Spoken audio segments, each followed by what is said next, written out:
Morning students and welcome back to my channel let's grow. आज हम बात करने वाले हैं आपके एक और इंग्लिश के पेपर BEGLA 137 के बारे में। ये आपका BA जनरल का एग्ज़ाम होने वाला है, जिसको BAG भी बोलते हैं, टर्म एंड एग्जामिनेशन। और पेपर होगा दिसंबर 2023 का। हम एक्सप्लेन करने वाले हैं इस वीडियो में, तो वीडियो में पूरे बने रहना और स्किप करके नहीं देखना, पूरा देखना, क्योंकि इस वीडियो में कुछ जो तुम्हारे एग्ज़ाम का क्या पैटर्न होने वाला है और कौन से क्वेश्चंस आने वाले हैं।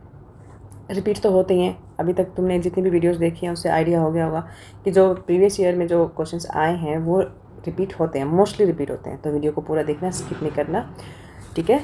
और आज हम इसको चलो स्टडी कर लेते हैं, थोड़ा सा नहीं, पूरा करेंगे। हाँ जी, चलो। इसमें देखो, सबसे पहले तो बात आती है मैक्सिमम मार्क्स आपके 100 होने वाले हैं इसमें, ठीक है। 100 मार्क्स का आपका पेपर होगा। और आज कलर चेंज करते हैं, ग्रीन करते हैं। 100 मार्क्स का पेपर हो जाएगा आपका और 3 घंटे आपको टाइम मिलने वाला है। तो बड़ा पेपर है, बिग। ओके, चलिए। अच्छा, हाँ, अब तुम लोगों के मन में एक क्वेश्चन आता होगा कि इस 100 मार्क्स वाले पेपर में पासिंग मार्क कितने चाहिए होते हैं। तो इसके लिए तुमको 35 मार्क्स चाहिए होते हैं मिनिमम पास होने के लिए। लेकिन हमें इस पर ध्यान नहीं देना, हमें इससे ज़्यादा नंबर लेके आने हैं, ठीक है। चलो पढ़ते हैं, स्टार्ट करते हैं। देखो, सबसे पहले है आपका read the following passage and answer the questions given below. पहले तो ये देख लो, आंसर और द क्वेश्चन, सारे क्वेश्चंस के आंसर देने हैं आपने। सॉरी, ठीक है, यहाँ पे देख सकते हो। चलिए पढ़ लेते हैं इसको। देखो, जो पहला क्वेश्चन होगा ना आपका, वो आपको एक अनसीन पैसेज दिया होगा, ठीक है।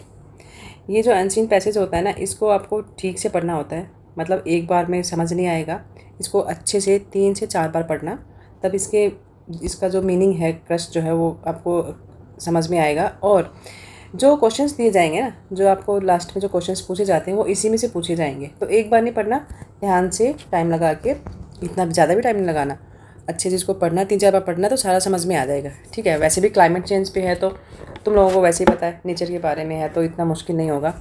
बट लेकिन हाँ, ये सेम ये पेपर नहीं आएगा। अच्छा, मैं एक चीज़ क्लियर कर दूँ, कुछ कमेंट्स आए थे जो मैं आपको प्रीवियस ईयर के एग्ज़ाम के जो क्वेश्चन पेपर जो मैं एक्सप्लेन करती हूँ ना, तो कुछ बच्चों को ये लगता है कि शायद ये सेम पेपर ही आता है एग्ज़ाम में, इसलिए जो है ये एक्सप्लेन किया जा रहा है। देखो, ऐसा नहीं होता है, ये सेम पेपर नहीं आता है, बट आपको पूरा पैटर्न बताया जाता है और किस तरह से आपको क्वेश्चंस करने हैं, अटैम्प्ट करने हैं, लिखना है एग्ज़ाम में, वो बताया जाता है। हाँ, ये है कि जो प्रीवियस ईयर के जो पेपर्स होते हैं उसमें से मोस्टली क्वेश्चंस जो है वो रिपीट होते हैं, ठीक है। ये होता है मेन रीज़न ये एक्सप्लेन करने का। तो ये मत समझना कि जो पेपर आपके सामने दिखाया जा रहा है वो ही आएगा, वो नहीं आएगा। ये क्वेश्चंस इसी तरह से आएगा, पैटर्न यही रहेगा, मार्क्स इतने ही रहेंगे, टाइम भी 3 घंटे का ही मिलेगा आपको, ठीक है। बट क्वेश्चन आगे पीछे हो जाएंगे, लेकिन पैटर्न सेम रहेगा, ठीक है। समझ आ गया नहीं तो चलो अब आगे करते हैं। Climate change is a rapidly growing problem that affect the entire planet. कि क्लाइमेट चेंज जो है ना, वो एक बहुत तेज़ी से बढ़ती हुई समस्या है, to affect the entire planet. जो हम प्लानट कौन सा, जो हमारा अर्थ है, उसको अफेक्ट करने के लिए। अच्छा, it is caused by the releases of green house gases such as carbon dioxide into the atmosphere. इसका रीज़न क्या है कि जो एटमॉस्फेयर में जो कार्बन डाइऑक्साइड गैसेज फैल रही हैं, किसकी वजह से? ग्रीन हाउस गैसेज के रिलीजिंग की वजह से, ठीक है। These gases trap heat from the sun leading to an increase in global temperature. तो ये जो गैसेज है ना, trap heat from the sun, मतलब सन से जो है वो हीट लेती हैं ये, और leading to an increase in global temperature. और क्या होता है कि जो ग्लोबली जो टेम्परेचर होता है ना, उसको इंक्रीज़ कर देती हैं, गर्मी बढ़ जाती है, इसका मतलब ये नोन एज ग्लोबल वार्मिंग, जिसको हम क्या बोलते हैं, ग्लोबल वार्मिंग। तो ये जो क्वेश्चंस चल रहे हैं ना, इस तरह के जो वर्ड्स आ रहे हैं, इनको अंडरलाइन करते जाना, क्योंकि हो सकता है जो क्वेश्चन पूछे जाएंगे वो इन्हीं वर्ड्स में से, जो ये जो स्पेशल से वर्ड्स दिख रहे हैं ना, ग्लोबल वार्मिंग, हो सकता है नेक्स्ट हम जो पढ़ेंगे उसमें इसी पे क्वेश्चन मिल जाएगी, what is global warming, what is the meaning of global warming, ठीक है। तो जो तुम्हें इस तरह की चीज़ें दिखती है ना, तो उनको अंडरलाइन कर लेना। The effects of climate change are wide ranging and include rising sea level. Climate change का एक जो इफ़ेक्ट जो सबसे बड़ा पड़ रहा है वो क्या है कि वाइड रेंजिंग जो वाइड रेंजेस होती हैं, means and include rising sea level. एक तो सी लेवल बढ़ रहा है, ऊपर से जो वाइड रेंजेस क्या होती है, मैं कैसे इसको बताऊँ तुम्हें, मीन्स बहुत तेज़ी से और एक बड़े लेवल पर फैल रहा है। More tenses and storms and changes in perception patterns. Okay. One of the main causes of climate change in human activity, कि जो क्लाइमेट चेंज जो हो रहा है ना, उसमें मेन कोज क्या है? ह्यूमन एक्टिविटी, जो इंसानों की जो गतिविधियाँ हैं, कौन सी गतिविधियाँ हैं वो हम आगे देखेंगे। Particularly the burning of fossil fuels of energy. देखो ये आ गया कि अगर मान लो रीजन पूछा जाता है तो एक तो ये आ जाएगा fossil fuels of energy, the burning of coal oil and natural gas releases large amount of carbon dioxide into the atmosphere. ठीक है, इसकी वजह से क्लाइमेट चेंज हो रहा है। And contributing to the green house effect, और ये चीज़ें किस चीज़ को इफ़ेक्ट कर रही हैं? ग्रीन हाउस इफेक्ट को और ज़्यादा कंट्रीब्यूट कर रही हैं ये सारी चीज़ें जो रिलीज हो रही हैं। डिफॉरेस्टेशन मीन्स जो पेड़ काटे जा रहे हैं, agriculture and transportation are also significant contributors to the problem. Deforestation तो पता है, जंगलों की जो कटाई हो रही है। एग्रीकल्चर एंड ट्रांसपोर्टेशन, एग्रीकल्चर को आप कैसे करोगे कि एग्रीकल्चर तो चलो ठीक है, बट उसमें भी डिफरेंट टाइप की कुछ रीजन्स आ जाते हैं। ट्रांसपोर्टेशन से क्या होता है, जब जो पेट्रोल जो डीजल जो उनसे जो धुआं निकलता है, क्योंकि जितना ज़्यादा एग्रीकल्चर डिफॉरेस्टेशन होगा या एग्रीकल्चर को मैं समझ नहीं पा रही हूँ यहाँ पे एग्रीकल्चर को क्यों डाला है क्लाइमेट चेंज के लिए। अच्छा, इसको इस तरह से समझ सकते हो आप कि कई बार देखो हमारे जब पुराने टाइम में जाएंगे ना, तो हम जो किसान होते थे हमारे, जो वो कुछ पर्टिकुलर फसलें ही उगाते थे जो सिर्फ लिविंग के लिए काफ़ी होती थी। लेकिन आजकल क्या है कि कुछ इस तरह की भी फसलें उगाई जा रही हैं जो नेचर के लिए ठीक नहीं है, मतलब उनसे ऑक्सीजन नहीं प्रोड्यूस होती है। ट्रांसपोर्टेशन या सॉरी, इसको थोड़ा सा और एक्सप्लेन कर लेते हैं, या फिर ये बोल सकते हैं कि ज़रूरत से ज़्यादा एग्रीकल्चर किया जा रहा है। तो ज़मीन की एक क्षमता होती है ना, एटमॉस्फेयर में और नेचर ने जो हमें चीज़ें दी हैं उनकी एक लिमिटेशन है। हम उसको बियॉन्ड लिमिटेशन अगर यूज़ करेंगे तो उसका एक नेगेटिव इफेक्ट ही पड़ता है, तो इसलिए इसको शायद डाला गया है। ट्रांसपोर्टेशन से भाई देखो एयर पोल्यूशन तो होता ही है। ठीक है, ये हो गया। नेक्स्ट है आपका, to address the issue of climate change there are several strategies that can be implemented. कि क्लाइमेट चेंज को थोड़ा सा एड्रेस करने के लिए, समझने के लिए कुछ स्ट्रेटजीज होती हैं जो इम्प्लीमेंट होनी चाहिए। Reducing carbon emissions through the use of renewable energy sources. कैसे कर सकते हैं कि रिड्यूसिंग कार्बन, कि नेचर एटमॉस्फेयर से हम कार्बन डाइऑक्साइड को कैसे रिड्यूस कर सकते हैं? Through the use of renewable energy sources, वो एनर्जी सोर्सेज जो जिनको दोबारा से यूज़ किया जा सकता है, जो नेचुरल होती हैं, सच एज जैसे कि सोलर एंड विंड पावर। ये देखो इन दोनों को ध्यान रखना, इन पे कुछ पूछा जा सकता है आगे। Solar and wind power is one way to decrease the amount of green house gases in the atmosphere. ये दो चीज़ें हैं, सोलर और wind power, to decrease the amount of green house gases in the atmosphere, जो atmosphere में green house effect को decrease करती हैं। Also implementing policies to promote sustainable agriculture and reforestation can also help the combat climate change। अच्छा, इसके अलावा क्या होता है कि कुछ ऐसी पॉलिसीज़ को इम्प्लीमेंट करने की ज़रूरत है, जैसे सस्टेनेबल एग्रीकल्चर और रिफॉरेस्टेशन, दोबारा से जंगलों को उगाना, उनकी देखभाल करना। तो इनकी हेल्प से भी क्लाइमेट चेंज को कॉम्बैट किया जा सकता है। ठीक है, यहाँ तक आ गया समझ में? चलो आगे देख लेते हैं। अब आते हैं questions. What is the main cause of climate change? देखो आ गया ना, क्या था? कार्बन डाइऑक्साइड था, डिफॉरेस्टेशन था, और क्या था? ग्रीन हाउसेस था, गैसेस थी जो रिलीज़ हो रही हैं। तो इसका आपको आंसर देना है और अच्छे से लिखना है इसको। चलो नेक्स्ट देख लेते हैं। How does the releases of green house gases contribute to climate change? कि जो ग्रीन हाउस गैसेस रिलीज़ हो रही हैं वो क्लाइमेट चेंज को कैसे बढ़ावा दे रही हैं, ये बताना है आपने। What are some of the effects of climate changes? Climate changes से क्या इफ़ेक्ट हो रहे हैं, ये बताना है आपने। ऐसा नहीं है कि आप इसी में से ही जो पैराग्राफ दिया गया है इसी में से लिखना है। आप जो पैराग्राफ दिया गया है उसकी हेल्प से अपने व्यूज़ डालकर भी आप आंसर्स दे सकते हो। ठीक है, how can the problem of climate change be addressed, कि क्लाइमेट चेंज को आप कैसे पहचानोगे कि क्लाइमेट चेंज में क्या चेंजेस हो रहे हैं, क्या नेचर में क्या परिवर्तन हो रहे हैं, और उसको कैसे ठीक करेंगे आप। ठीक है, इसमें ये बताना है कैसे ठीक करोगे, क्या क्या पॉलिसीज़ होनी चाहिए वो बताना है। What are some human activities that lead to climate change. देखो ये आ गया ना कि ह्यूमन एक्टिविटीज़, ह्यूमन क्या कर रहे हैं, पेड़ों को काट रहे हैं, ज़रूरत से ज़्यादा एग्रीकल्चर कर रहे हैं, और ट्रांसपोर्टेशन। ठीक है। सेकंड क्वेश्चन आपका आता है add prefixes to the following words to make opposite. Okay,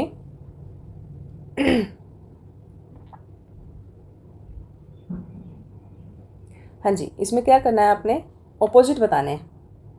opposite मतलब उल्टा।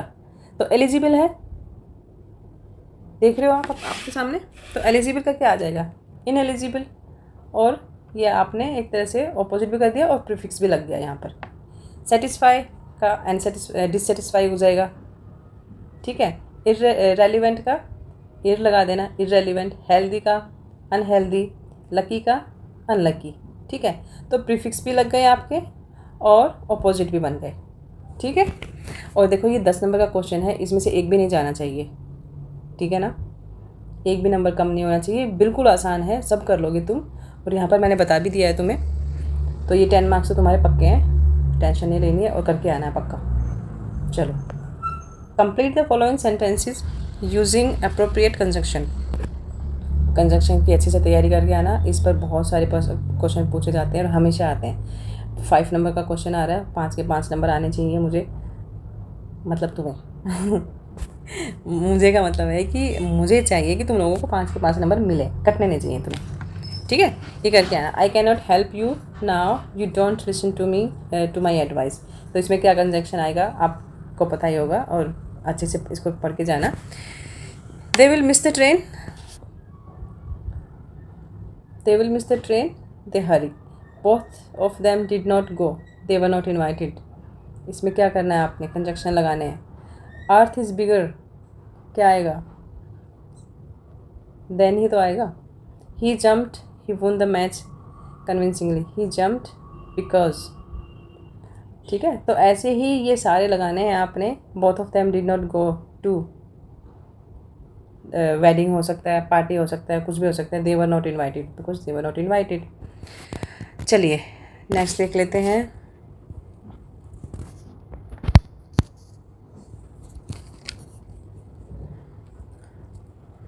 शॉर्ट नोट लिखना है आपने इसमें। Write short notes on any 2 of the following. देखो ये क्वेश्चन आ रहा है 10 मार्क्स का। ठीक है, 10 मार्क्स का आया हुआ है, किसी 2 पर आपने शॉर्ट नोट लिखना है। Alliteration, exaggeration, oxymoron, rhetoric. Got it. तो इनमें से किसी 2 पर लिखना है आपने, जिसको भी आप अच्छे से लिख सकते हो। ये मत करना है कि थोड़ा बहुत पता हो तो लिख दिया, थोड़ा सा सोचना समझना। 5 नंबर का एक किसी पर्टिकुलर पर 5 नंबर आपको मिलने वाले हैं, तो ध्यान से लिखना है। नेक्स्ट आ जाता है define any 2 of the following literary devices with suitable examples. ये लिटरेरी डिवाइसेस हैं।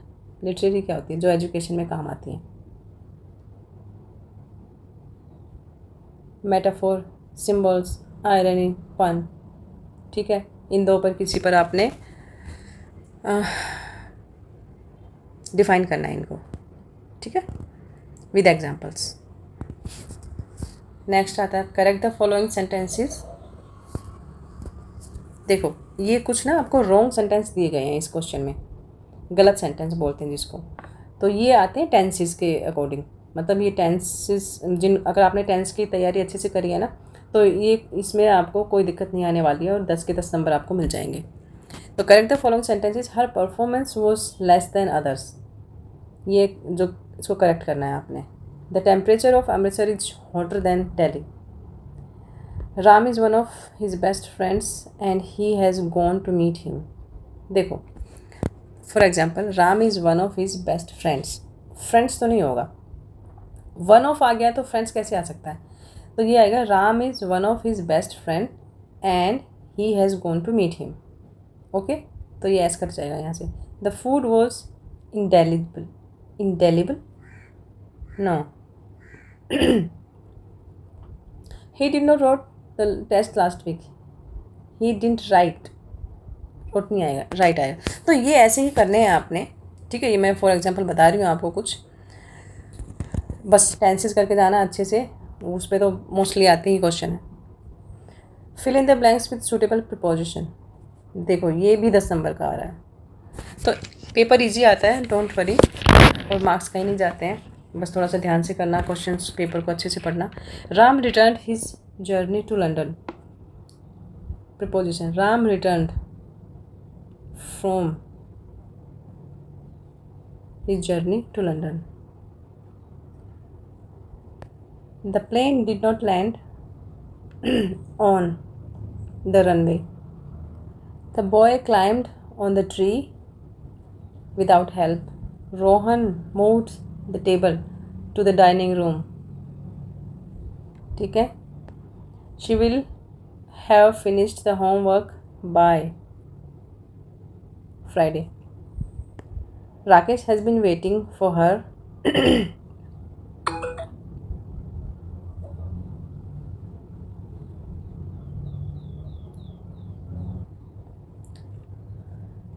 Rakesh has been waiting for her since 7 o'clock.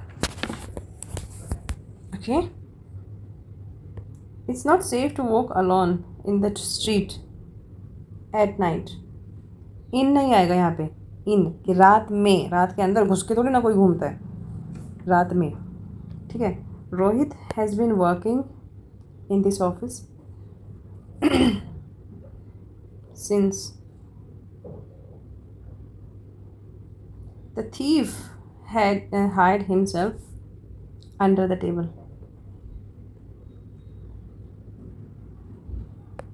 Everyone was amazed at her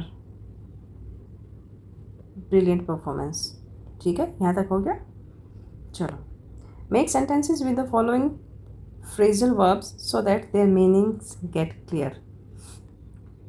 ये जो वर्ड्स दिए हुए हैं ना, इनमें आपने इन वर्ड्स की हेल्प से, जितने भी हैं ये वर्ड्स, इन वर्ड्स की हेल्प से सेंटेंसेस बनाने हैं।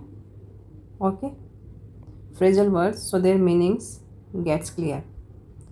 10 नंबर का क्वेश्चन है, इजी है। रन आउट मीनिंग सबको पता है। Turn off, break down, break down क्या बोलते हैं? ब्रेक डाउन कई बार होता है कि इमोशनली ब्रेक डाउन या sad, upset. Put off, look after, look after को क्या बोलते हैं? केयर करना, ठीक है ना। Turn off, run out of, किसी चीज़ से भाग जाना, है ना। रन आउट ऑफ नहीं, भागना नहीं होगा, रन आउट ऑफ मीन्स होता है कोई चीज़ ख़त्म हो रही है, जैसे I am running out of notes, है ना, कि मेरे पास नोट्स ख़त्म होते जा रहे हैं। तो इस तरह से ये मीनिंग होंगे और आपको इन्हीं की हेल्प से सेंटेंसेस बनाने हैं, ठीक है। 1 2 3 4 5 है, 2 मार्क्स के हैं, 10 नंबर कहीं नहीं जाने चाहिए तुम लोगों के। ओके, चलो नेक्स्ट देख लेते हैं क्या आ रहा है। Identify and explain the figures of speech in the following sentences. हाँ जी, figure of speech, he swims like a fish. देखो जहाँ तक इसमें ये जो क्वेश्चन आएगा, ये भी आपका 10 मार्क्स का आ रहा है, सॉरी, देख रहे हो ना 10 मार्क्स का आ रहा है। और ये इसमें आपने बताना क्या है, identify and explain the figures of speech in the following sentences. देखो इसीलिए मैं बार बार बोल रही हूँ, टेंसेस की तैयारी करके जाना, क्योंकि टेंसेस पर ही मोस्टली नहीं, मतलब क्वेश्चंस आ रहे हैं अच्छे खासे, तो मार्क्स आपके कहीं नहीं जाएंगे अगर टेंस की तैयारी अच्छे से करके जाओगे तो। Add suffix to make adjective forms, ठीक है। तो इस क्वेश्चन का मतलब क्या है कि इसमें आपको सफिक्स, इसमें बोला गया कि add suffix to make adjective forms. तो यहाँ पर आप लोगों को इनमें सफिक्सेस यूज़ करनी है, मतलब कि वर्ड के पीछे कुछ ऐसा वर्ड ऐड करना है जो एडजेक्टिव बन जाए, ठीक है। और यहाँ पर भी आपको 5 नंबर का आपको वेटेज दिया जा रहा है, मतलब 5 नंबर का एक क्वेश्चन है, ठीक है। इसको ध्यान से करना अच्छे से, 5 के 5 मिल जाएंगे आपको। बस सिंपल सा आपको सफिक्सेस ऐड करनी है इन वर्ड्स के पीछे कि ये एडजेक्टिव बन जाए। इसलिए मैं बार बार बोल रही हूँ, ग्रामर की तैयारी अच्छी करके जाना। मैं फिर से बता रही हूँ, क्वेश्चंस ज़्यादा आ रहे हैं ग्रामर पे, ठीक है। नेक्स्ट देख लेते हैं। Next I think this is the last. तो देखो ये वाला क्वेश्चन भी, use the following words in sentences as directed. तो देखो इसमें एडवाइस, वर्ब, हम इन वर्ड्स को यूज़ करके आपने सेंटेंसेस क्रिएट करने हैं, ठीक है। और ये भी 10 नंबर की वेटेज रखता है ये क्वेश्चन भी। तो ग्रामर की तैयारी अच्छे करके जाना। और इस क्वेश्चन पेपर में ये बात तो हो ही गई ना कि 10 क्वेश्चन आपसे पूछे जाते हैं, और ये पूरे के पूरे 10 क्वेश्चन ही आप लोगों के ग्रामर सेक्शन पे बेस्ड होते हैं। सबसे ज़्यादा जो क्वेश्चन आप लोगों से पूछे जाएंगे ना, वो होंगे प्रीपोजिशन के होंगे, एडजेक्टिव के होंगे, कंजंक्शन के होंगे, टेंसेस, वर्ब्स और प्रीफिक्स होंगे, सफिक्सेस के होंगे। तो इन पर आपको ये सारे क्वेश्चंस पूछे जाते हैं, जो पूरा पेपर डिपेंड होता है, बेस्ड होता है, सॉरी। तो ये था आपका दिसंबर 2023 का क्वेश्चन पेपर। आप थोड़ा सा देख लें जून 2023 में क्या कुछ आया था, ठीक है। हाँ जी, देखो अभी हमने जून 2023 का, दिसंबर 2023 का किया था। अभी ये मेरे सामने है आपका यही सेम पेपर, बट 2022 का, जून का वही है। 3 घंटे का टाइम है, मैक्सिमम मार्क्स 100 है, मिनिमम मार्क्स आपको 35 लाने हैं। लेकिन 35 पे ध्यान नहीं देना है, हमें अच्छे मार्क्स लेने हैं, क्योंकि हम अच्छे से तैयारी कर रहे हैं सब मिलके, ठीक है ना। तो देखो इसमें किस तरह से क्वेश्चंस आए हुए हैं। इसमें भी सेम वही है, read the following passage and given to the answers of the questions that follow. सारे question answer, all the questions लिखा हुआ है, ये देख लेना ध्यान से। ये सारे क्वेश्चंस के आंसर देने हैं। 10 नंबर का क्वेश्चन है, जैसे पहले वाले में था।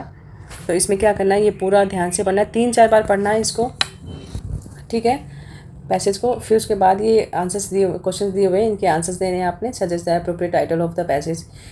ये जो क्वेश्चन आया हुआ है ना, ये मतलब आप तभी कर सकते हो जब आप पैसेज को ध्यान से पढ़ोगे। 3 से 4 बार अच्छे से पढ़ना, और जो भी कुछ नए वर्ड लगे, जो अलग सा कुछ दिखता है, उसको अंडरलाइन करते जाना साथ साथ। Add prefixes to the following words. देखो यहाँ पर भी प्रीफिक्स आ गया, पहले वाले पे भी क्वेश्चन पेपर में ये आए हुए थे, है ना, टू मेक अपोजिट्स।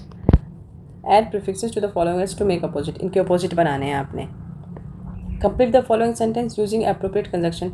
यहाँ पे भी कंजक्शन आई हुई है। देखो मैंने बताया था ना कि किन किन क्या ग्रामर, पूरा पेपर ग्रामर बेस्ड है, तो ये करके जाना आप अच्छे से, तैयारी कर लेना। Sentence using appropriate conjunction, he fled, he was afraid. तो ये पूरा आ रहा है आपका 5 मार्क्स का, 5 मार्क्स का आया हुआ है, ठीक है। नेक्स्ट है आपका define any 2 of the following literacy devices with suitable example. देखो सेम क्वेश्चन पिछले वाले में आया था, सेम इसमें आया हुआ है, ये वाला, ठीक है ना। इस पर बेस्ड होता है मेटोनी, अंडरस्टेटमेंट, पैराडॉक्स, आयरनी। इनको यूज़ करके आपको सेंटेंसेस बनाने। 10 मार्क्स का क्वेश्चन है ये, इसमें 10 नंबर की वेटेज दी गई है। तो ये हो गया।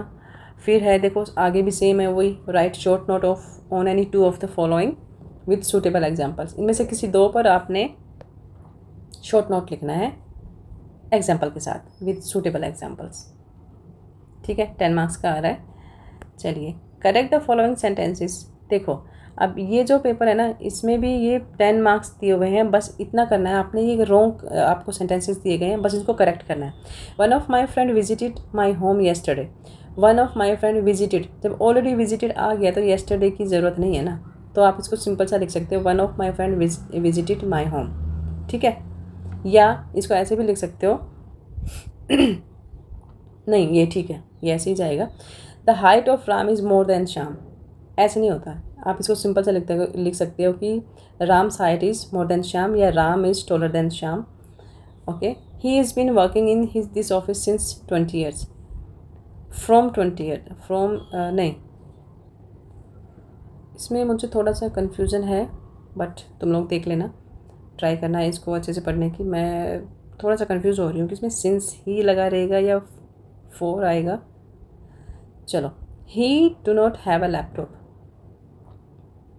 इसको करेक्ट करना है। नेक्स्ट देख लेते हैं, मैं फटाफट से कर देती हूँ, वीडियो बहुत बड़ी हो जाएगी नहीं तो। He did not wrote the test last week, he didn't write हो जाएगा। Fill in the blanks with suitable preposition. देखो प्रपोजिशन भी आ गया फिर से, 10 नंबर बहुत आसान होते हैं, नंबर जाने मत देना। ये स्कोरिंग पेपर होते हैं, समझ रहे हो। थोड़ी सी तैयारी करोगे ना ग्रामर की, तो अच्छे खासे स्कोर कर लोगे। He has return to his home down. The plane landed on the runway. The kids climbed. ये तो सेम है, ये तो बिल्कुल पूरा ही सेम आ गया जो हमने जून 2023 का अभी डिस्कस किया ना, ये सारा का सारा पूरा ये जो ग्रामर सेक्शन है, ये कंजंक्शन वाला, ये तो बिल्कुल ही सेम आ गया. The kids climbed on the tree without help. Rohan and Asha moved the table to the dining room. देखो बिल्कुल सेम आए हुए हैं, इसीलिए कह रही हूँ कि पेपर लास्ट ईयर के पढ़ के जाए. She was relieved from the pain after taking the medicine. In the forest, the bat flew below their hands. He will have finished his work by Friday. My friends has been living in Canada since last 2 years. Since 2 years. There is no point in walking alone in the street at night. He's been waiting for you since 7 o'clock. Identify and explain the figures of speech in the following sentences. इसमें आपने figure of speech आपने identify करना है और उसको explain करना है. फटाफट कर लेते हैं, टाइम ज़्यादा हो जाएगा नहीं तो. यहाँ पर देखो, fill in the blanks with correct form of words given in the brackets. ये जो ब्रैकेट में आपको वर्ड्स दिए गए हैं ना, इनकी करेक्ट फॉर्म यूज़ करनी है आपने. ठीक है. He fall asleep while he was studying. He falls asleep. ठीक है. The coffee is being prepared. ED लग जाएगा. She is gift a mobile phone to her mother on his birthday. She is gifted. ठीक है. Mohan wash the floor on weekends, कि Mohan weekend पे floor साफ करता है. Washes. His watch was break in a street fight. एक street fight में उसकी घड़ी टूट गई थी. तो ये आपने वर्ब की फॉर्म इसमें करेक्ट करनी है. Make sentences with the following phrasal verbs. लो, ये भी सब वही आ गए. इनको मिला के इनकी यूज़ से आपको सेंटेंस बनाने 10 मार्क्स मिलेंगे इसमें. Add suffixes to make adjective forms. इनमें आपको सफिक्सेस यूज़ करने हैं जिससे कि देखो ये, ओ माय गॉड, ये तो पूरे सारे वही आ गए जो पहले पेपर हमने स्टडी किया था अभी, वो सारे यही थे. Delight care child culture method, ये पूरा आ गया. 5 नंबर का है, आपको जाने मत देना. बस सफिक्सेस ऐड करने हैं. कुछ इन वर्ड्स के पीछे कुछ ऐसे वर्ड्स आपने लगाना है कि ये एडजेक्टिव बन जाए. ठीक है, आसान है ना, ये कर लेना. Use the following words in sentences as directed. ये जो दिए गए हैं वर्ड्स, इनकी यूज़ से आपको सेंटेंस बनाने हैं.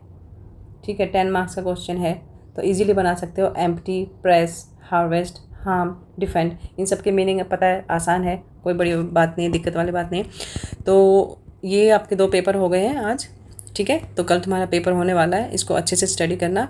और क्या बताऊँ, बस लास्ट में यही बोलना है कि ग्रामर की तैयारी अच्छी करके जाना. ठीक है, ग्रामर पे ही पूरा पेपर बेस्ड होता है, तो आपके नंबर नहीं कटेंगे इसमें. पॉइंट टू पॉइंट होते हैं इसमें, कुछ एक्सप्लेनेशन की इतनी ज़्यादा बात नहीं होती है, तो ये ध्यान से करके जाना आप. ठीक है, चलो, वीडियो पसंद आई तो लाइक सब्सक्राइब कर लेना चैनल को, और बस मिलते हैं नेक्स्ट वीडियो में. Thank you and best of luck.